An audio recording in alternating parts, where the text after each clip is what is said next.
Petros Efthymiou, пожалуйста. Thank you. Thank you. Mr. President, Mr. Chairman, Mr. Secretary General of the United Nations, Excellencies, ladies and gentlemen.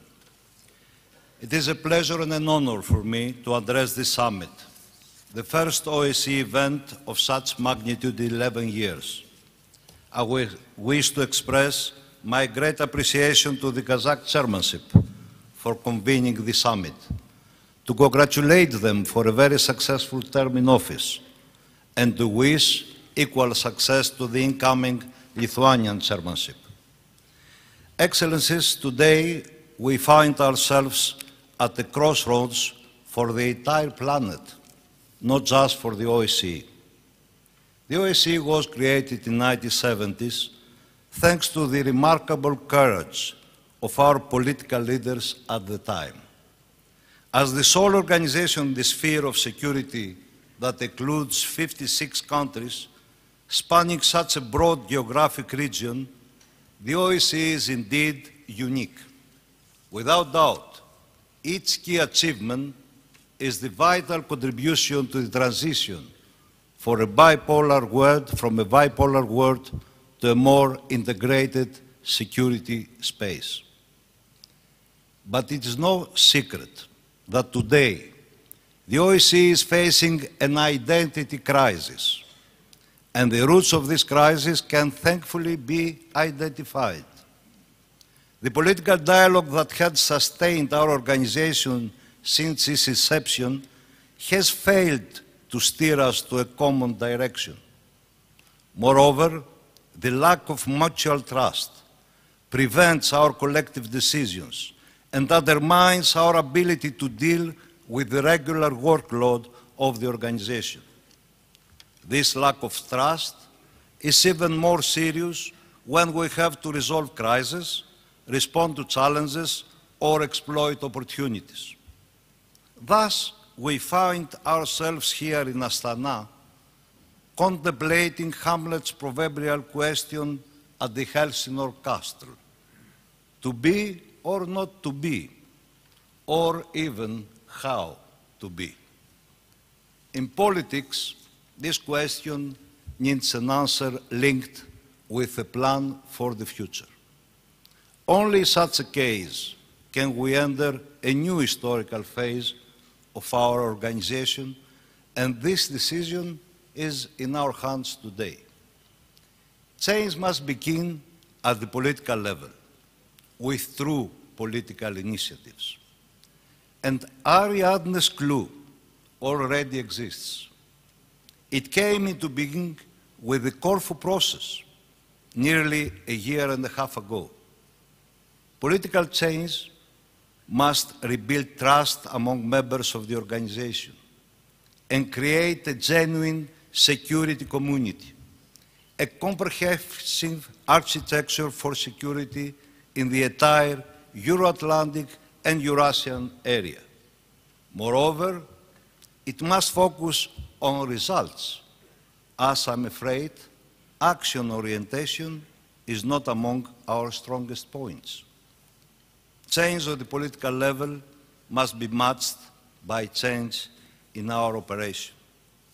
A strong and effective parliamentary assembly is critical for our organization. As a forum of open dialogue between elected parliamentarians, the Assembly upholds the principles of transparency and accountability that are essential to democratic governance. It provides original ideas and proposals on issues across all three dimensions. The work of the Parliamentary Assembly has continuously facilitated interparliamentary dialogue in the OSCE area, which is an important parameter in building trust. The Parliamentary Assembly is an important asset to the organization. It should be put to better use by its structure. This is why I had requested our relevant proposals to be incorporated in the Astana document. And we believe that if we wish to operate on another level, reform is needed. is needed in the decision-making process in Vienna. We all appreciate the Permanent Council and the contribution of prominent diplomats in all its ranks, from the post of Secretary General to the heads of our 18 field missions.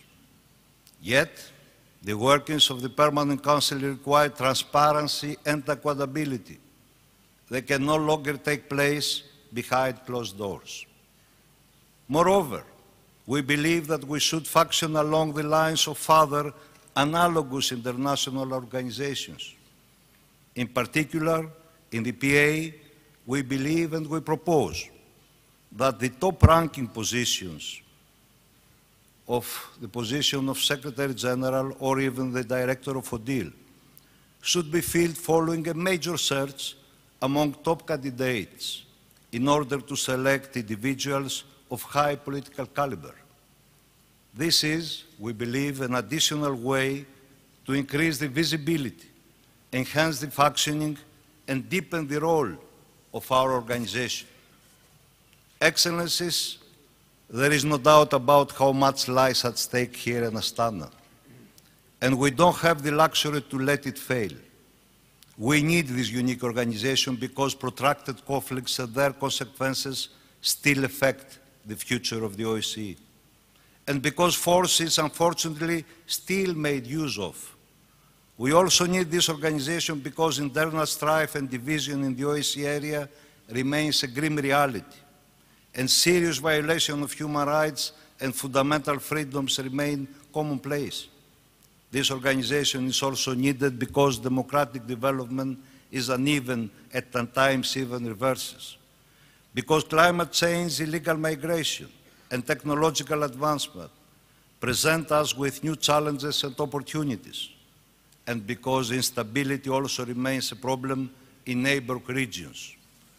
We need it to make a real difference with its comprehensive, inclusive, and indivisible concept of security. As a matter of fact, if the OSCE did not exist, we would have to invent it.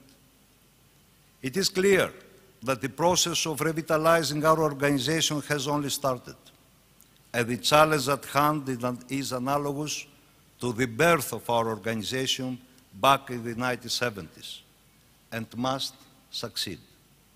This challenging task will soon be taken on by the Lithuanian chairmanship. We look forward to continuing our close work with Lithuania in the coming year, and the Parliamentary Assembly will continue to be a reliable and constructive partner. Thank you. Благодарю вас, господин Efthymiou, за ваше выступление. Слово предоставляется генеральному